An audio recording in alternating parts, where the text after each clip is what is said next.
अस्सलामुअलैकुम जी, आप देख रहे हैं आरजे नूरी स्टूडियो। मुझे कहते हैं आरजे नूरी। आपका बहुत शुक्रिया कि आपने इस वीडियो को देखने के लिए वक्त निकाला। हमारे साथ आज मौजूद हैं मोहम्मद शहरयार शब्बीर महबूबी, जिनका ताल्लुक नात ख़्वानी की फील्ड से है। आज की सारी बातें इन्हीं से करेंगे। मैं आपका शुक्रिया अदा करता हूँ कि आपने इस वीडियो को देखने के लिए वक्त निकाला। आइए जी, बात करते हैं। तमाम बातें आज के इंटरव्यू का हिस्सा होंगी। जी अस्सलाम वालेकुम। वालेकुम सलाम वरहमतुल्लाह। शहरयार भाई, आपका शुक्रिया अदा करते हैं कि आपने अपने कीमती टाइम में से टाइम निकाल कर दिया। जज़ाकल्लाह, बहुत शुक्रिया जनाब।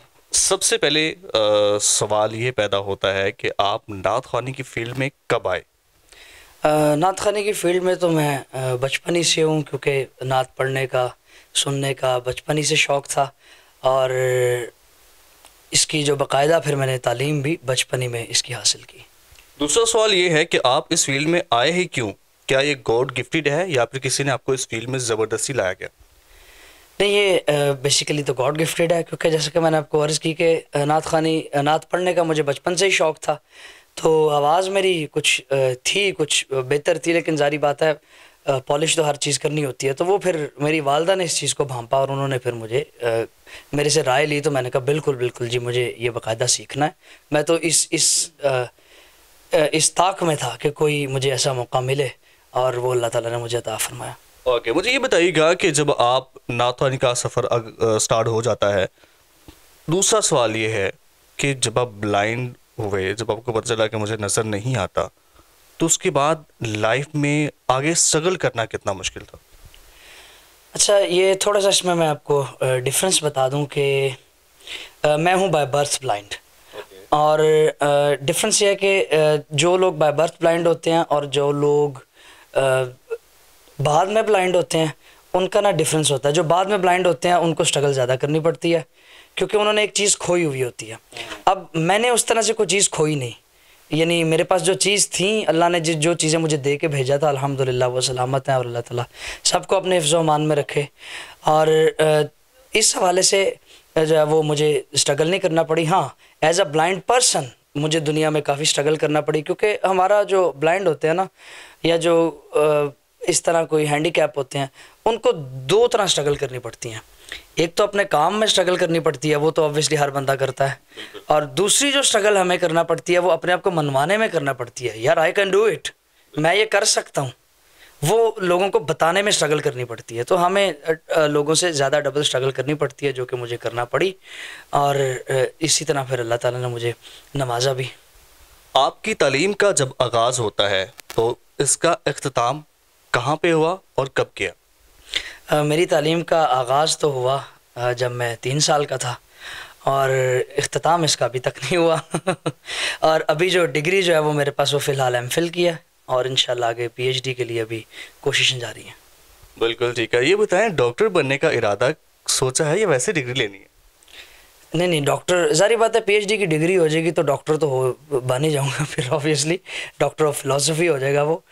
तो इस हवाले से तो ऑब्वियस है। जो एडिक्शन आपने सुने हैं, जो आपको बचपन से लेकर अब तक लग रहे हैं, ये लगते हुए सुना होगा आपने, क्या आपने भी सोचा है कि मैं भी इसी फील्ड में आऊँ, या आपको भी शौक है? आप नात ख़्वानी की फ़ील्ड की बात कर रहे हैं? नहीं जी, मैं डॉक्टर की फील्ड की बात कर रहा डॉक्टरेट की नहीं, डॉक्टरेट जो है वो असल में ऐसा है कि डॉक्टर बनना जो, ये मेरा पैशन भी था शुरू से, ठीक है। और लोगों की ज़िद में तो खैर नहीं, लेकिन लोग जो हैं वो फिर जब समझते हैं ना, जब वो देखते हैं, तो फिर वो कई लोग अप्रिशिएट भी करते हैं। और बात फिर वहीं पे कि हमें लोगों को एजुकेट करना पड़ेगा। सर जी, इलाज किनका करना है वैसे, ये मैं जानना चाहूँगा। इलाज बस जो लोग तो हैं ना, कभी भी नहीं जो लोग मान सकते, ठीक है। वैसे इंसानों का ही है ना? जी जी जी जी, बस वो बिल्कुल ऐसा ही है। Okay. लेकिन ये जो इलाज, ये जो डॉक्टरेट वाली डिग्री है, ये इलाज वाली नहीं है, एमबीबीएस वाली नहीं, ये पीएचडी वाली है, डॉक्टर ऑफ फिलॉसफी इसको कहा जाता है। ओके, ज़बरदस्त। नाज़रीन, ये था कुछ हल्ला गुला जो कि हम अपने प्रोग्राम में करना चाह रहे थे, आपके चेहरे पे मुस्कुराहट लाने के लिए। आते हैं अपने मेन टॉपिक की जानिब। शहरयार साहब, बात करना चाहूँगा, जैसे आपने बताया जो आपके पास डिग्री एमफिल की है, तो मज़ीद आप पीएचडी की तरफ जाना चाह रहे हैं, तो स्टडी को भी मेंटेन रखना, उसके बाद अपनी नात ख़्वानी को भी मेंटेन रखना, क्या टाइम मिल जाता है अदर काम करने का?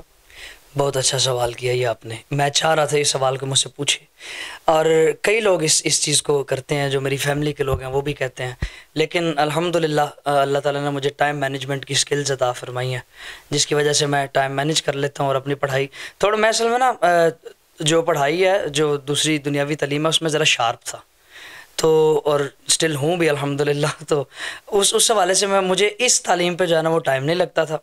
तो इसको मैं बाज़ औक़ात ऐसा होता था कि मैं वीकेंड अपना काम करता था, इवन इन इंटरमीडिएट और बी ऑनर्स जो है ना वो। और उसके बाद फिर जो नात ख़ानी है वो तो बाकायदा मैं इसकी तो तालीम और इसके घंटों प्रैक्टिस करना, ये इस चीज़ में शामिल है। नाज़रीन, टाइम वेस्ट किए बगैर नात ख़ानी का, जैसे कि इन्होंने बताया कि इन्होंने बचपन से आगाज़ किया हुआ है, और हम आपको इनकी खूबसूरत सी आवाज़ सुनाते हैं, और मज़ीद बातें तो आपको पता प्रोग्राम में होती ही रहेंगी। हम बढ़ते हैं इनके कलाम की जानिब। तो हमें कौन सा कलाम सुनाने जा रहे हैं आप?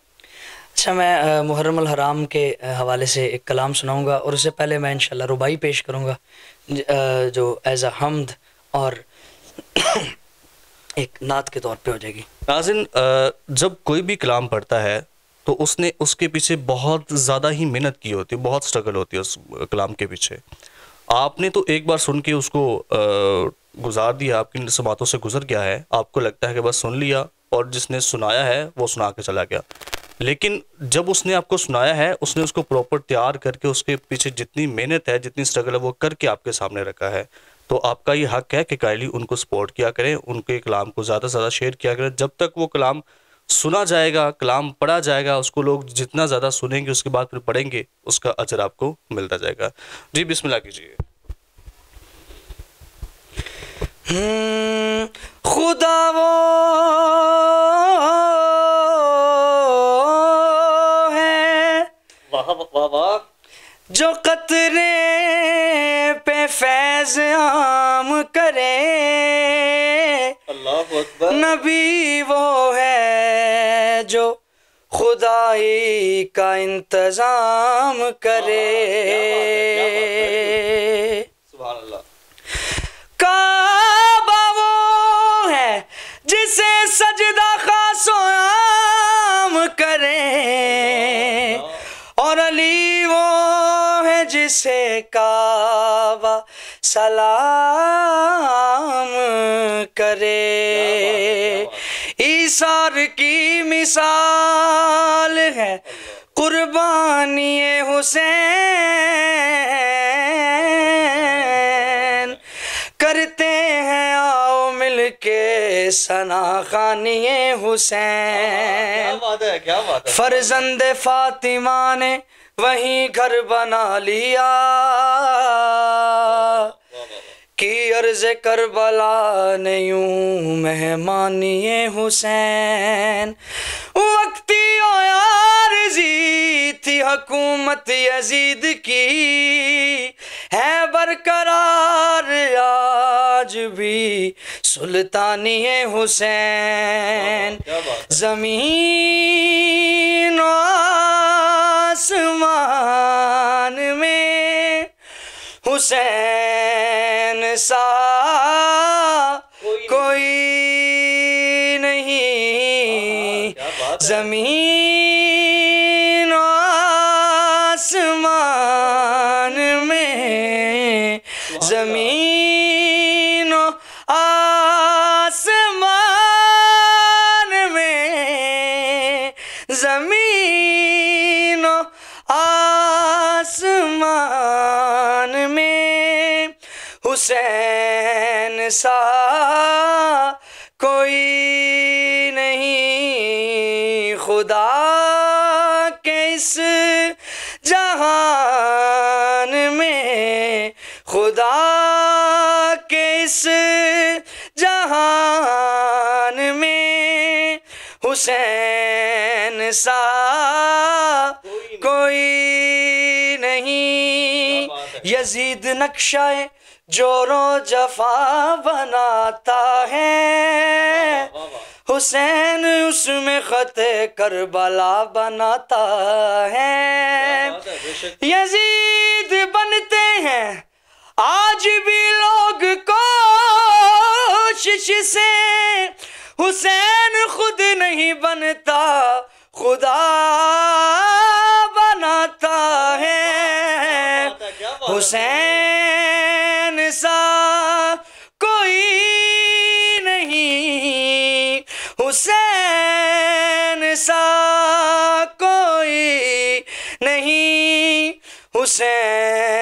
सा कोई नहीं, करेगा कौन सामना यजीद वक्त का यहाँ, करेगा कौन सामना यजीद वक्त का यहाँ,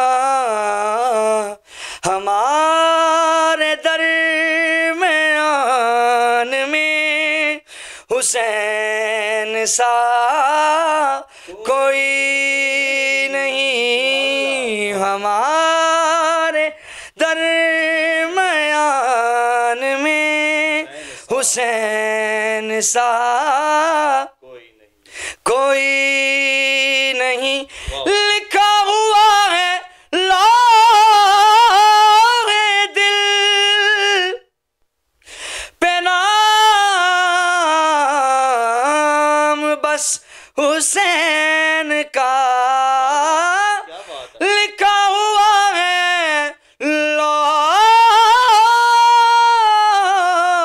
लौहे दिल पे नाम बस हुसैन का, तो दिल के इस मकान में हुसैन सा कोई नहीं।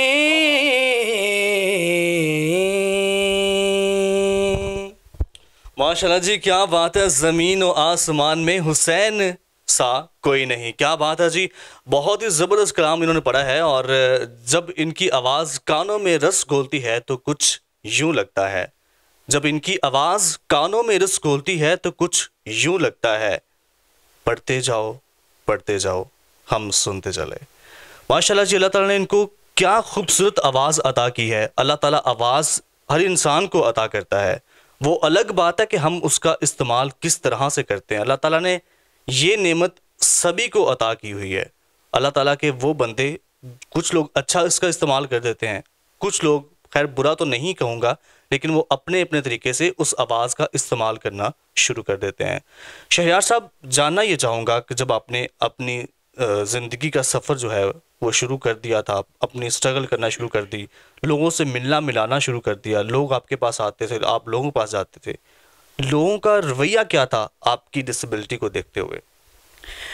बहुत से लोग जो है वो अप्रिशिएट भी करते थे कि बल्कि बहुत लोग हैं, उनको क्रेडिट देना चाहिए, वो इस चीज़ को अप्रिशिएट करते हैं कि मतलब इस डिसेबिलिटी के बावजूद आपने इतनी मेहनत की कि जो शायद एक आम लोग, जो हर आम इंसान नहीं कर सकता, और हर आम इंसान की इतनी तालीम भी नहीं होती। मुझे इस तरह के भी कमेंट्स मिले, और कुछ जो लाशऊर थे, लेकिन वो तादाद में कुछ थोड़े हैं, तो इसलिए मैं चाह रहा था कि उनका जिक्र ना करूं, लेकिन दोनों पहलुओं को जिक्र करना ज़रूरी है। तो वो बस इतनी तालीम के बाद भी जो है ना, वो बाज़ औक़ात समझते हैं कि वो सोचते हैं इस हवाले से कि पर्पज़ क्या है इनका। और कुछ मिले जुले भी लोग हैं जो सिंपैथाइज भी करते हैं, लेकिन एक्नॉलेज भी करते हैं। बिल्कुल ठीक है। ऐसा कोई इंसान आपकी ज़िंदगी का जिसकी वजह से आपको बहुत ज़्यादा तकलीफ़ हुई हो? मैं उसका जिक्र इसमें कैमरे में नहीं करना चाहूँगा, लेकिन ऐसे इंसान बिल्कुल मौजूद हैं जो जाने अनजाने में, बाज़ जानते बूझते भी ईज़ा पहुँचाते हैं और बाज़ अनजाने में कर जाते हैं, लेकिन दिल तोड़ते हैं। ऐसे इंसान मौजूद हैं। और आपको ये बात पता है कि एक जो फ़नकार होता है वो एक बहुत हसास तबीयत का मालिक होता है, तो ऐसे लोग बिल्कुल मौजूद हैं। आपके पेरेंट्स ने आपको किस हद तक सपोर्ट की? मेरे पेरेंट्स ने मुझे जितनी सपोर्ट होनी चाहिए थी उससे बहुत ज़्यादा किया, और इसका मैं क्रेडिट जो मैं आज नात ख़्वानी कर रहा हूँ या कसीदा ख़्वानी कर रहा हूँ, और जो मैं आज इस मकाम पे हूँ तालीम के हवाले से भी और एज अ लेक्चरर भी, वो ये सारी चीज़ें ये मेरे पेरेंट्स की सपोर्ट की बदौलत ही मुमकिन हो सकी हैं। क्योंकि मैं ये समझता हूँ कि इंटेलिजेंट तो बहुत से लोग होते हैं, लेकिन आगे कम लोग आते हैं। क्यों? क्योंकि सपोर्ट नहीं होती उन लोगों के पास। बिल्कुल ठीक है नाज़रीन, बातें तो बहुत सारी हैं, बातें मज़ीद करते भी रहेंगे, लेकिन वक्त हुआ चाहता है कि यहाँ पे फरमाइशी कलाम का। शहरयार साहब, कलाम एक बहुत ज़्यादा फेमस कलाम है, मशहूर ज़माना कलाम है। वो जो है, मंज़र फ़िज़ाए दहर में सारा अली का है। जैसे मुहर्रमुल हराम के दिन चल रहे हैं और ये कलाम मेरा पसंदीदा कलाम भी है और मैं चाहूँगा कि इसका एक आधा शेर जो है वो होना चाहिए, जो कि हमारे सुनने वाले भी इस कलाम को बहुत ज़्यादा फरमाइश भी करते हैं। अक्सर हमारे पास जोस्ना खान रिकॉर्डिंग करवाने के लिए आते हैं, तो आपकी आवाज़ में भी हम ये कलाम सुनना चाहेंगे। बिस्मिल्लाह जी अच्छा, ये कलाम जो है वो पीर नसीरुद्दीन नसीर रहमतुल्लाह अलैह का लिखा हुआ कलाम है, तो मैं पेश करने की कोशिश करता हूँ एक नए अंदाज में। मंज़र फ़िज़ाए दहर में सारा अली का है। मंज़र फ़िज़ाए दहर में सारा अली का है। जिस समत देखता हूँ नज़ारा अली का है। जिस समत देखता हूँ नज़ारा अली का है। कुल का जमाल जुज़्व के चेहरे से है आया। घोड़े पे है हुसैन नज़ारा अली का है। घोड़े पे है हुसैन नज़ारा अली का है।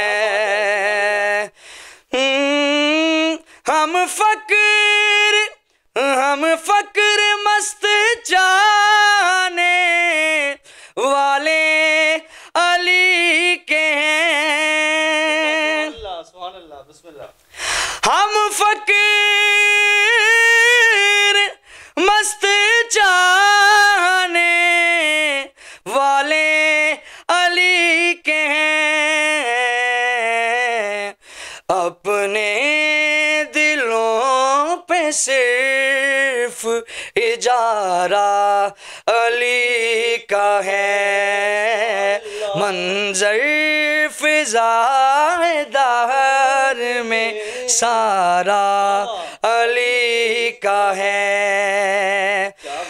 तू क्या है और क्या है तेरे इल्म की बिसात।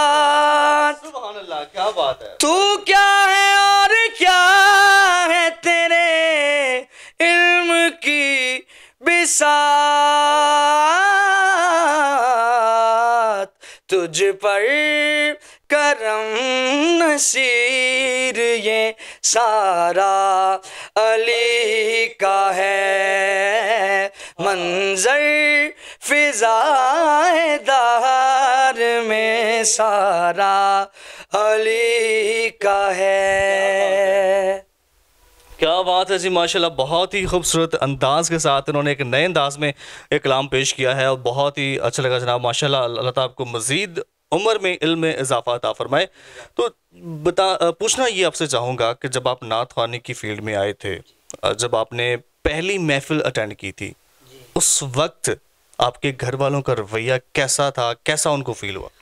बहुत अच्छा उन्होंने अप्रिशिएट किया था। और जो पहली महफ़िल मैंने अटेंड की थी वो तब तो मैं बहुत ही छोटा था और महफ़िल में उससे पहले भी पढ़ता रहा था, लेकिन जब सीखने के बाद जो मैंने पहली महफ़िल अटेंड की वो मेरी बहुत यादगार महफ़िल है और मेरा उसमें पूरा ख़ानदान खुश था। बल्कि जिन्होंने तनकीद भी की थी वो भी फिर मुझे अप्रिशिएट कर रहे थे।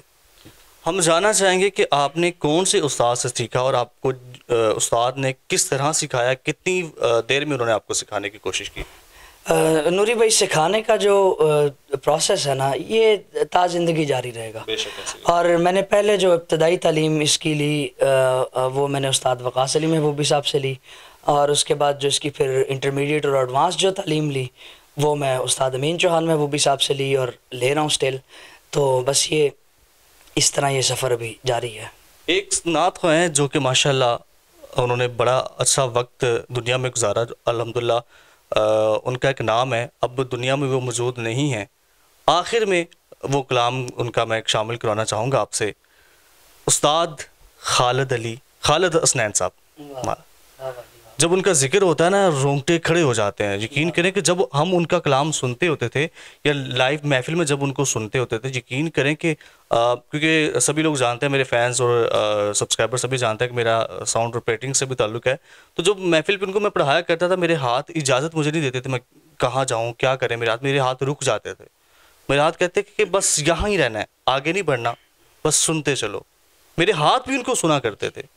बस वो उस्तादों में से हैं और अल्लाह ताला उनको गरीक रहमत फरमाए और अल्लाह ताला उनकी कब्रों पे करोड़ों अरबों रहमतें फरमाए। वो जिस तरह खालिद हसनैन खालिद साहब का जब इनकी वफ़ात हुई तो उस पर लिखा था, मैं पहले बताना चाह रहा था लेकिन मैंने कहा मैं एक शेर की सूरत में बताता हूँ। है खालिद सैयदा ज़हरा का नौकर, वो देखो सूए जन्नत जा रहा है। बिल्कुल ऐसे ये तो उनका शिगिर्द था। मैं बात काट रहा हूँ, जिस दिन उनकी डेथ होती है वो हॉस्पिटल में एडमिट थे बेसिकली 1-2 दिन पहले ही। तो उनके शिगिर्द ना उनकी जगह महफिल पढ़ने आए हुए थे, तो उन्होंने जब उनकी डेथ हो गई तो उनको कॉल आई तो वो वहाँ पे गिर गए थे। और ये वाक़या आज मैं ऑनर बता रहा हूँ। और उनकी जो शिगिर्द की आवाज़ है ना, वो सेम ऐसे है जैसे खालिद हसनैन साहब हैं। और हम आपसे उनका कलाम सुनना चाहेंगे, मैं बंदा यासी हूँ। तो प्लीज़ जी मैं वो कलाम पेश करता हूँ।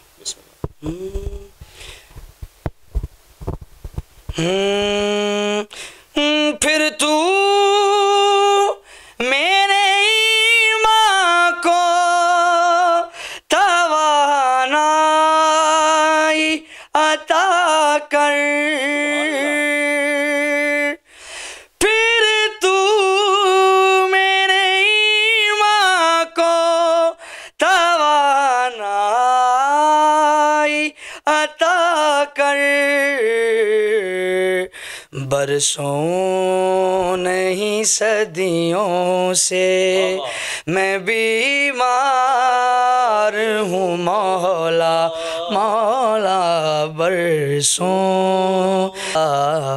मैं बंदाए आसी हूँ। माशाल्लाह जी, बहुत खूबसूरत कलाम को निभाया आपने और बड़ी खुशी हुई आपने बहुत ही अच्छे अंदाज के साथ इस कलाम को निभाने की कोशिश की। अल्लाह ताला मज़ीद आपको इस उम्र में इल्म में इजाफ़ा अता फरमाए। मुझे ये बताइएगा जाते जाते, क्योंकि टाइम आपका हमने बहुत ले लिया, आपके बहुत मशकूर हैं कि आपने कीमती टाइम में से टाइम निकाल कर दिया। ये बताइएगा, जो लोग अक्सर अपने ब्लाइंड पर्सन को घर से बाहर नहीं निकलने देते और उसके बाद अगर वो कोई अच्छा काम कर रहा है, अपनी कामयाबी की तरफ जा रहा है, कुछ पेरेंट्स ऐसे हैं जो कि उनको घर से बाहर नहीं निकलने देते, उनकी कामयाबी को रोक देते हैं, उनकी कामयाबी को इस तरह भगाते हैं जैसे किसी इंसान को कोई पत्थर मारता है ना, वो इस तरह भागता है, इस तरह उनके घर वाले उसकी कामयाबी को भगाने की कोशिश करते हैं। तो क्या कहना चाहेंगे? असल में नूरी भाई ऐसा है कि अवेयरनेस की कमी है, वालिदैन को भी माजरत के साथ अवेयरनेस की कमी है, क्योंकि वालिदैन का ख़ुद एक्सपोजर जो है वो बहुत थोड़ा सा होता है, तो उनको अवेयरनेस की कमी है। आखिर में आपको पता है कोई मैसेज लेते हैं किसी भी से भी, जब इंटरव्यूअर जो इंटरव्यू कर रहा होता है, तो ये मेरा मैसेज ही समझे सबको, वालिदैन को, कि अगर आपका बच्चा ब्लाइंड है, अगर आपका बच्चा हैंडीकैप है, टांगों से माजूर है, बाजू नहीं है, तो आप एक तो मायूस ना हो और दूसरा उसको घर में कैद मत कीजिए, क्योंकि ये जो चीज़ है ये उसकी जो बाकी सलाहियात हैं उनको जंग-आलूद कर देगी। तो बाकी सलाहियात को बुरोए कार लाने के लिए ये ज़रूरी है कि उनको बाहर भेजा जाए। अवेयरनेस वालिदैन को भी होनी चाहिए। इस हवाले से सोशल मीडिया पे बड़ी अवेयरनेस है और इस हवाले से जो भी चीज़ होती है, आजकल तो इंटरनेट बहुत तेज़ है। अगर किसी का बच्चा ब्लाइंड पैदा हुआ है, उसको कुछ नहीं पता, वो इंटरनेट पे सर्च कर ले, ठीक है, इंटरनेट आपको बहुत कुछ सिखा देगा।